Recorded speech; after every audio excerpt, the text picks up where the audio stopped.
नमस्कार, आप देख रहे हैं न्यूज़ 24। आपके साथ मैं हूं रवि ठाकुर। महाकुंभ पर योगी सरकार और विपक्ष की लड़ाई थमने का नाम नहीं ले रही है। ताजा विवाद पानी की गुणवत्ता पर एनजीटी की फटकार के बाद शुरू हुआ है। आपको बताएंगे कि आखिर क्यों संगम के पानी को लेकर सीपीसीबी और यूपीपीसीबी आमने सामने हैं। लेकिन उससे पहले आपको बताते हैं यूपी विधानसभा के बजट सत्र के दिन सदन के अंदर क्या क्या हुआ और महाकुंभ पर जारी महाभारत के बीच सीएम योगी ने किस तरह विपक्ष को शायराना अंदाज में जवाब दिया। ये रिपोर्ट देखिए।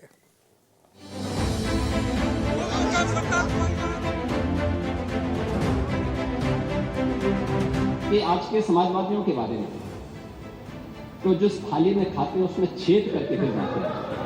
संक्रमित व्यक्ति का उपचार हो सकता है, संक्रमित सोच का उपचार नहीं हो सकता।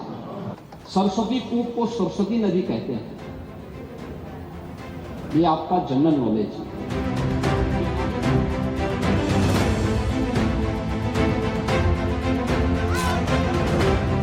समाजवादी पार्टी के राष्ट्रीय अध्यक्ष भी जो शुरू से विरोध कर रहे थे, अंततः चुपचाप जाकर के डुबकी लगा के आग बहारों की बात करते हैं। जिन्होंने रात में चुन चुन के बस्तियों को लूटा, वही नसीबों के मारों की बात करते हैं।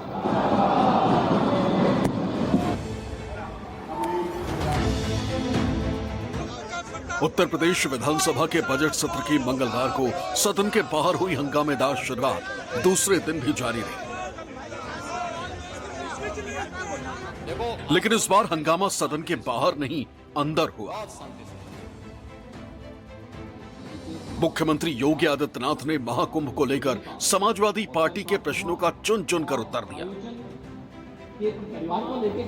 दूसरे दिन के सत्र की शुरुआत में ही उन्होंने एहसास करा दिया कि आज का दिन विपक्ष के लिए कैसा होने वाला है।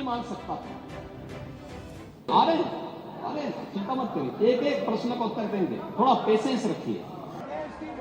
इसके बाद तो योगी आदित्यनाथ ने विपक्ष को धो डाला।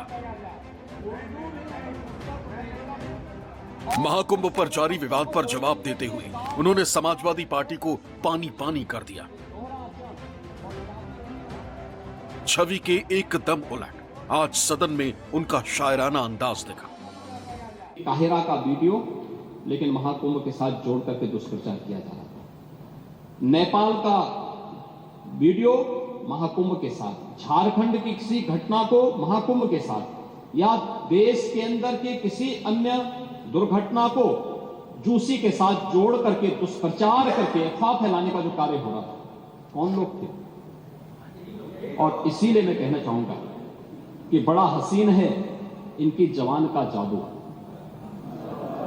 लगा के आग बहारों की बात करते हैं। जिन्होंने रात में चुन चुन के बस्तियों को लूटा, वही नसीबों के मारों की बात करते हैं। राज्यपाल के अभिभाषण पर चर्चा के दौरान योगी आदित्यनाथ ने महाकुंभ को लेकर समाजवादी पार्टी के दुष्प्रचार को लेकर करारा हमला बोला। उन्होंने दावा किया कि विपक्ष ने काहिरा और नेपाल के वीडियो को कुंभ का बताकर लोगों को भ्रमित किया।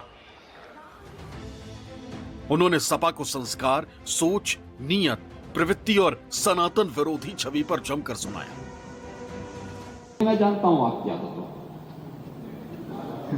मुझे मालूम है